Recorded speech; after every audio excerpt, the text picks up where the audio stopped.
پێش پێم خۆش بوو کە بە خێراتنێکی گەرمی ڕۆژنامەوان سەمیرە عەلیمەندی بکەین بۆ ستودیۆی بەشی کوردی دەنجی ئەمریکا.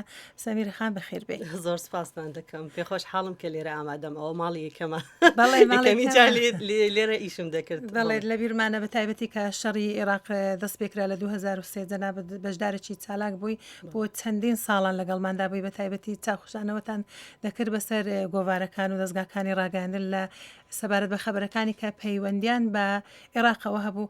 بەڵام پێم خۆش بوو ئێستا سرنج بدەینە سەر راپۆرتێکی جەنابەت سەبارەت بە بەشداری گەنجەکانی عێراقی لە شەڕ لە سووریا. بەڵێ کە ئەمە خەڵاتشت وەرگرتووە لە رادیۆی فری یوروپ. دەکرێت جەنابەت باس بکەی ئەم راپۆرتە چۆن بوو، ینی تیشک و ڕووناکی بخێسەر. بەڵێ خۆ ئێمە ڕۆژانە بە تایبەت کار لەسەر ڕەوشی سیاسی عێراق دەکەین و چونکە ئێمە زۆر نزیکی سووریاش ئەبێ زۆر تەرکیز لەسەر وەزعی سووریاش بکەین و تەسیری وەزعی سووریا لەسەر وەزعی عێراق بەگشتی و هەروەها لەسەر ڕەوشی کوردستانیش بە تایبەتی وەک هەموو جارێ حازریمان کردبوو کە لەسەر ئەو شەڕەی لە سووریا دەبێ و تەسیری ئەو شەڕە لەسەر گەنجانی عێراق، چونکە خۆی عێراق لەژێر وەزعێکی زۆر لاوازە، شەڕ هەیە، یعنی زۆر نەحەزی هەیە لە ناوبەن شیعە و سونە. ئێمە هەمومان دەزانین کە لەشکر هەیە توندرە و هەنە سونەن بەشداری دەکەن، عێراقی بەشداری دەکەن لە سووریاوە شتێکی نوێ نەبوو، هەموو کەس دەیزانی. بەڵام وەک شیعەکان بەشداری بکەن لە شەڕەکە لە سووریا شتێکی باڵکێش بوو. من پێش ئەوە راپۆرێک ئامادەم کردبوو بەس ئەوها باسی سووریامان دەکرد و پەرلەمەنتارێک لەوێ باسی دەکرد دەیوت نە حکوومەتی عێراق زۆر پشتگیری لە شیعەکان دەکا کە بڕۆن بۆ سووریا لەوێ شەڕ بکەن و لایەنگیری ڕژێمی ئەسەد ببن. لەبەر ئەوە شتەکە زۆر بە کورتی بە ینی بۆ ئەوەی مەیگوت بە رادیۆکە، بەڵام بۆ مش شتێکی زۆر باڵکێش بوو. وتم ئەبێ لەسەر ئەم لەسەر ئەم مۆزوعە کار بکەین بە هەموو پەیامنێرەکانمان وت، چکە ئێمە دوورین لە ئەوروپا دەژین، یانی ناتوانم ڕاستە و خۆ ئەم ئیشە بکەم. بە ئەوانە وتیان ئەوە خەتەرناکە، چۆن ئەو بەسە دەکەین ناتوانین وەزعەکە حەساسە و من ئەوەش باش دەزانم کە ئێمە ئەولەکاری و تەناهی مراسلەکانمان زۆر گرنگترە لە مەسەلە بەس مۆزوعەکە دەربکەینەوە.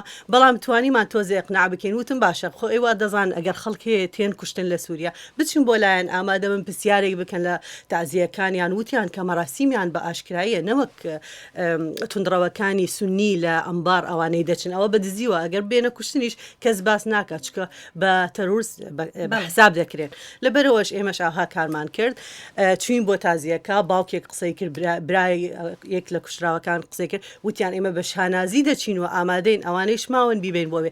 ئەو بابەتە زۆر یعنی جورئەتی تیا بوو کە ئێمە تەرحیکەین، بەڵام تەرحمان کرد و زۆر سەرکەوتوش بوو، هەموو لایەنێکشمان وەرگرت، حتا لە پرسیاری لە حکوومەتی عێراقیشمان کردبوو، ڕای خۆیان وتیان ئێمە ڕێگا ئێمە حەقمانیە، ئێمە بە شێوەیەکی ڕاستە و خۆ بەشداری ناکەین، بەڵام خەڵک دەچن مەزاری شیعەکان دەپارێزن، ئەوە خۆیان دەچن بە ڕێگای خوان. ئیتر لەبەرەوە ئەم راپۆرە لە لای بیبیجی و ینی باس کرابوو لەسەر وێبسایتەکان کە یەکێک بوو لە باشترین راپۆرەکانی دەستگای ڕاگەهاندنی سەر بە ئەمریکا بەڵاوی کردووە و هەروەها لە ناو رادیۆی خۆمانیش رادیۆی فری یوروپ یەکێک بوو لە باشترین راپۆرەکان. من زۆر پێخۆش حاڵم هەڵبەتە خود دەبێ خۆشحاڵ بێ. زۆر سپاس.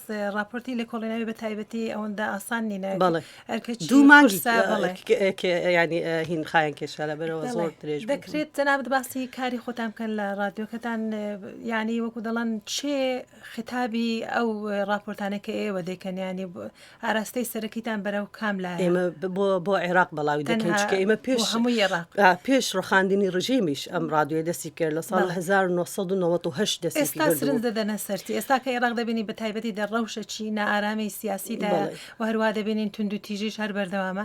ئێستا شێوازی راپۆرتدانەکەتان یان چۆنە؟ ئێمە رادیۆکەمان بەشێکە لە رادیۆکانی ئەمریکا بەڵاو دەکا بۆ ڕۆژهەلاتی ناوین وەک ڤۆیس ئۆف ئەمریکا.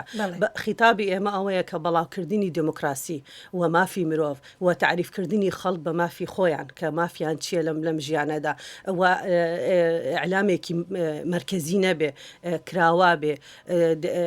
ئەم شتانەی پرەنسیپی دموکراسی زۆر گرنگە بۆ ئێمە بەڵای بکەین. ئێمە تۆزێت تەواان تەرکیز لەسەر مافی ژنان دەکەین، مافی مناڵان دەکەین، ئەم بابەتانەی زۆر گرنگ بۆ ژیانی خەڵکە بیزانن دوور لە مەسلەی حزبایەتی و مەسلەی سیاسی و ئاهایتر حتا ئێسش تەرکیز لەوە دەکەن طبعاً بتمان داوای لەبوون دەکەم لەبەرەوەی کاتمان نەماوە شەڕی عێراق لە 2023 تا ئێستا کە دەستی پێکردوانی بەشی کوردی دەنجی ئەمریکاش خەریکی ڕووماڵکردنی دەنگ و باسەکان چۆن دەتوانی کە سرنجی جۆگران بۆ خۆتان ڕابچێشن یانی ئێوە بە شێوازەگەیانی دەبی ئەخە شێوازەکەش ڕاستەڵی ئێمە طبعاً ڕۆژانە راپۆرمان هەیە و هەروەها ئێمە تەلیفۆنیشمان هەیە ڕاستە و خۆ لەگەڵمان قسە دەکەن بەرنامەمان هەیە ئینتەراکتیڤە بەردەوامی لەگەڵ خەڵک ڕۆژانە نامەمان بۆ دەنووسن تەلەفۆنمان دەکەن ئێمەش پەیوەندیان پێ دەکەن گەر بابەتەکەش زۆر گرنگ بێ کە بتوانین زۆر جاراقش پەیوەندی دەکرێت بێگومان لە هەولێر زیاترمان هەیە لە سلێمانی لە دهۆک زۆر کەمن کە بە زمانی عەرەبیەش بەڕاستی چکە ئەوەش تەسیری خۆی هەیە ئێمە ناتوانین بڵێن کە ئەتوانین بەرامبەری ڤۆیس ئەمریکا کوردی منافەسەش بکەین زۆر سپاس جەناب دەکەم بەداخەوە ئێوەش لەوە زیاتر ماوەمان نەماوە ڕۆژنامەوان سەمیرە هالیمەندی لەگەڵماندا بووی زۆر سپاس دەکەم ئێرە واشنگتنە دەنجی ئەمریکا بەشی کوردی Vere Washington'a Radyoya Kurdiya Dengê Amerîka.